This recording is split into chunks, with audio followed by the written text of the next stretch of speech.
Ya, kita bersama dengan rakan setugas Majdi. Assalamualaikum Majdi. Waalaikumsalam warahmatullahi wabarakatuh, Fakhrul dan juga Rintan. Selamat pagi. Ya, selamat pagi Masdi. Jadi Masdi, kami ni berbicara baru saja ni berbicara mengenai dengan pulut panggang. Kalau Masdi kan biasanya kan pulut panggang ni ia ada inti daging, inti apa tu lagi? Inti udang, inti piasau, inti apa lagi? Jadi kalau biasanya kalau saya sendiri daging pulang. Daging yang dicari. Kalau Majdi apa intinya? Saya lebih suka inti daging je, ayam je. Yang penting saya suka masakan yang pulut panggang yang kurang berminyak lah. Kalau pun kurang berminyak tu baru saya makan. Oh, okey. Artinya ada memilih sedikit. Ini bukan saja daripada segi kuantiti yang mesti kita dilarang, bukan saja dari segi kuantiti tetapi kualiti pulut panggang tersebut yang tadi fikirkan. Juga kadang-kadang apabila kita makan pulut panggang ni juga harus juga berpada-pada nyata orang kerana ada kadang-kadang badan ni boleh bersahabat dengan pulut panggang, ada juga indah bersahabat dengan pulut panggang. Artinya kadang-kadang dengan pengambilan pulut panggang yang banyak akan terjadi alahan pada badan sebenarnya. Jadi ketani mesti nyata orang berpada-pada lah, jangan jualan setiap hari makan pulut panggang tu. Jadi mungkin Majdi, kalau di daerah Tutong selain daripada pulut panggang, apa lagi yang menjadi sesuatu yang sinonim, makanan yang sinonim di daerah Tutong? Di daerah Tutong yang menjadi makanan sinonim selain daripada pulut panggang, kelupis. Pasal antara dua ni lebih kurang sama kan. Dan kalau di sekitar kawasan Lamunin, kelupis sulang tu memang popular lah di sana. Kelupis apa? Kelupis sulang? Belum pernah tu saya makan ke sana. Saya makan kelupis sulang. Kelupis sulang. Mesti cuba tu. Macam mana usulnya tu kelupis sulang? Adakah ya, macam kelupis sulang tu kali, tapi dibuat di sana kali. Mungkin dari segi berasnya kali ya. Kali lah, mungkin lah. Jadi Masdi kami serahkan kepada Masdi untuk berkongsi apakah antara pengisian dari daerah Tutong. Silakan. Baik, terima kasih kepada Fakhrul Razi dan juga Norintan. Bismillahirrahmanirrahim. Assalamualaikum warahmatullahi wabarakatuh. Selamat pagi dan salam sejahtera ada penonton. Alhamdulillah kita bersua pada pagi ini untuk berkongsi makluman semasa dan apa yang kami harapkan agar audio di luar sana sentiasa dalam keadaan yang sihat walafiat hendaknya dan sentiasalah jaga kebersihan diri, sentiasalah jaga SOP yang telah ditetapkan oleh Kementerian Kesihatan jika audio berpergian keluar daripada rumah.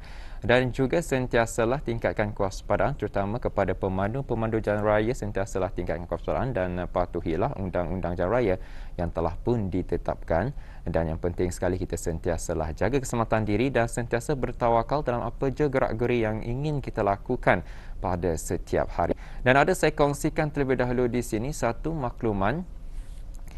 Pada hari ini 5 Mac 2022 dan juga pada hari esok 6 Mac 2022 diadakan projek Fatul Barakah 3.0 merupakan program yang menerima sumbangan daripada orang ramai, iaitu sumbangan yang berupa makanan asasi seperti beras, makanan dalam tin, gula, minyak masak, biskut, tepung dan juga barang-barang keperluan lainnya seperti bawang, udang, pusu kering, rempah dan lain-lain lagi. Dan kepada auda ataupun kepada orang ramai yang ingin menyumbangkan barang-barang keperluan tersebut, bolehlah menghantarnya ke bangunan unit dakwah daerah Tutong dan jika ingin mengetahui maklumat lanjut mengenainya, auda bolehlah mendial ke talian 4222 425. Dan penerimaan sumbangan ini hanyalah dilakukan secara drive-thru ataupun pandu lalu sahaja. Dan ianya akan berlangsung dari jam 8.30 pagi sehingga 4 petang ini. Dan Auda, untuk selanjutnya pula, mari kita saksikan bahan visual yang kami sediakan untuk tontonan Auda pagi ini.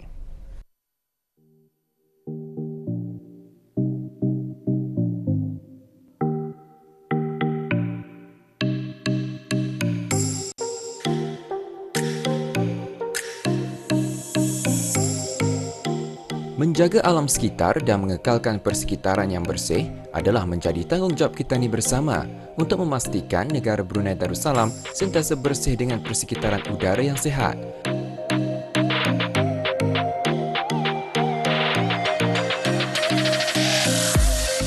Usaha padu daripada semua pihak memainkan peranan yang penting walau hanya dilakukan dalam skala yang sederhana sahaja. Itulah antara objektif yang diungkayahkan oleh Halalan Thaiban Student Society, Pusat Penyelidikan Halalan Thaiban, Universiti Islam Sultan Syarif Ali UNISA yang mengendalikan projek Eco Campus UNISA, sebuah projek yang menerima sumbangan berupa barangan gitar semula daripada orang ramai dalam usaha mereka untuk mengurangkan pembuangan sisa pepejal yang dapat digunakan semula di kawasan kampus UNISA Sinau Tutong.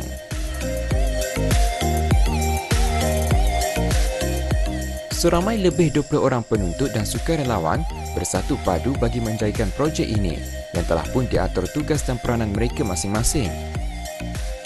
Setiap daripada barangan gitar semula tersebut diolah untuk digunakan bagi mengindahkan kawasan Taman Eko Kerohanian UNISA yang bakal dilancarkan di hari kemuncak perasmian taman tersebut.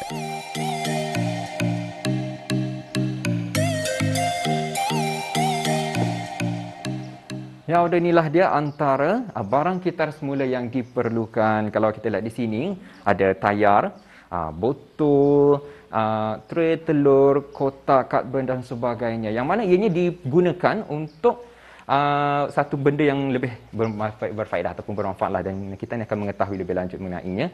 Dan kalau kita lihat juga barang-barang gitar semula ni memang banyak keperluan ataupun ni orang perkara yang berfaedah kita ni boleh olahkan sebenarnya. Yang penting kita ni perlu kreatif. Dan juga kita akan bersama dengan Amir Rashid, iaitu seorang penuntut UNISA, Universiti Islam Sultan Syarif Ali, untuk berkongsi kepada kita ni lebih lanjut mengenai dengan projek Eco Campus UNISA. Jadi teruskan kesetan anda bersama saya.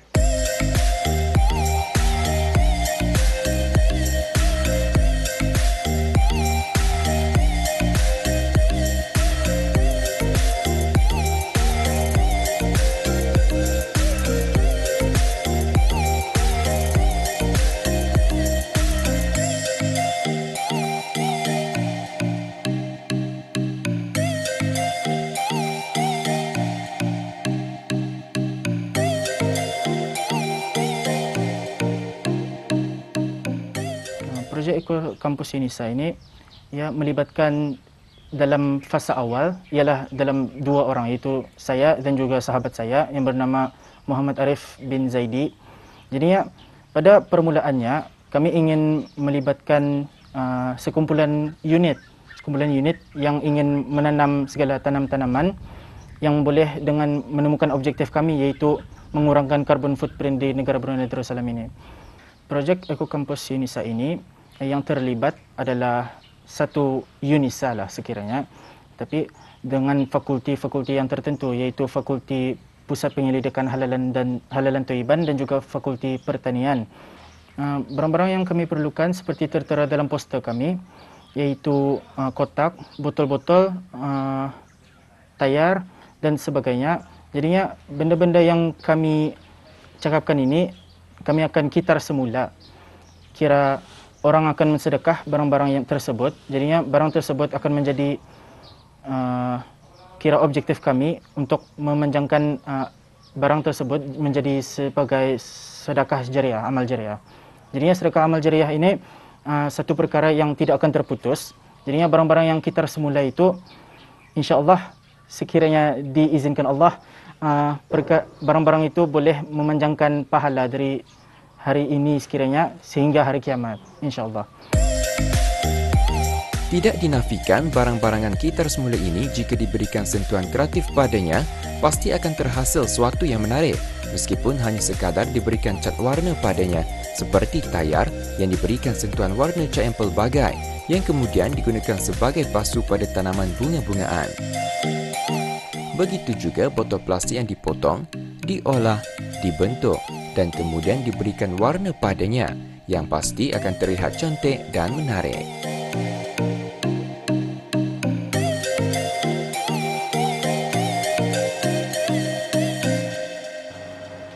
Ya, udah inilah dia antara hasil daripada botol plastik sebentar tadi yang disumbangkan oleh orang ramai, dan ini telah pun diwarnakan, didekorasi dan difahamkan ini adalah bentuk ladybug. Inilah dia kumpulan daripada penuntut Fakulti Halalan Thaiban yang orang bekerjasama ni untuk menghiaskan botol plastik gitar semula dan diwarnakan menjadi satu bentuk yang amat indah sekali. Kalau kita lihat ni memang bentuk binatang lah. Dan difahamkan juga ada bentuk kucing, panda dan pelbagai bentuk lagi yang mereka akan hasilkan. Kalau kita lihat juga itu kerjasama daripada penuntut-penuntut ini, apa yang kita ni ingin terapkan sebenarnya, kerjasama daripada mereka untuk mengindahkan lagi taman kerohanian yang berada di luar sana. Dan insya-Allah saya percaya hasilnya ni mungkin insya-Allah terbaik ni.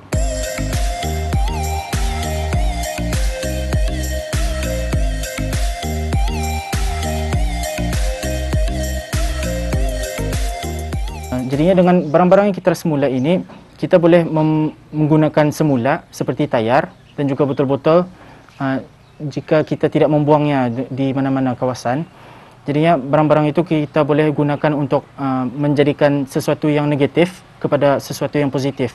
Sekiranya tayar-tayar itu kita membuang dengan di siring jalan ataupun di sampah-sampah ataupun di laut lah sekiranya. Jadinya barang-barang itu kami gunakan untuk menjadikan satu masalah itu menjadikan sesuatu yang baik atau yang menjadi kebaikan buat bukannya buat kami sahaja, tetapi buat orang yang berada di sekeliling kami dan juga satu negara Brunei Darussalam inilah.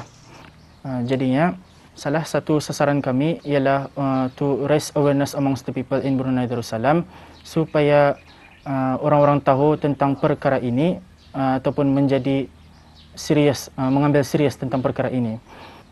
Selain daripada itu, kami juga ingin meminta sokongan daripada orang ramai dan juga program ini atau projek ini ia akan berpanjangan. Artinya selepas aku yang menguruskan, selepas saya yang menguruskan hal ini, jadinya orang yang selepas saya ini seperti tahun 2 ataupun tahun 1 yang berada di UNISA, mereka boleh meneruskan projek ini dan menyambung tanam-tanaman yang telah kami lakukan dan menanam semula ataupun sekitar semula barang-barang yang akan diperlukan. Penggunaan daripada barangan kitar semula bagi menghiasi Taman Ekokerohanian UNISA yang dihiasi bersama bunga-bungaan dan anak-anak pokok menjadi wadah untuk mencerminkan persekitaran kampus yang sihat, tenang dan kondusif, yang sedikit sebanyak dapat mendidik para penuntut akan pentingnya mengitar semula barangan yang tidak diperlukan lagi dan dapat digunakan semaksimal mungkin untuk memelihara alam sekitar.